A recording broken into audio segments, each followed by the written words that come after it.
اگر میرے اللہ کو منظور ہوا تو انشاءاللہ 25 تاریخ 2 بجے لال حویلی سے حقیقی آزادی مارچ، لانگ مارچ کے لیے اسلام آباد کے لیے لال حویلی سے نکلیں گے۔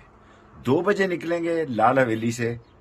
یہ تمام لوگوں کے لیے اطلاع ہے، اگر لال حویلی میں رکاوٹیں ہوں تو کمیٹی چوک سے نکلیں گے، کمیٹی چوک میں رکاوٹیں ہوں تو چاندنی چوک سے نکلیں گے، چاندنی چوک سے رکاوٹیں ہوں گی تو فیض آباد چوک میں اکٹھے ہوں گے۔ مقصد ان چوروں کا جو اپنے ایف آئی اے این ایف نیب سے کیسز ختم کروانا چاہتے تھے، اور سپریم کورٹ نے ایک عظیم سو موٹو فیصلہ کیا جن سے ان کی نیندیں حرام ہو گئی ہیں۔ انہوں نے 32 افسروں کو 24 گھنٹوں میں ڈی سی اور اسسٹنٹ کمشنروں کو تبدیل کیا ہے تاکہ اس لانگ مارچ کو ناکام بنایا جائے۔ انشاءاللہ یہ لانگ مارچ ناکام نہیں ہوگا، کامیاب ہوگا، اور الیکشن کی ڈیٹ دینی ہوگی۔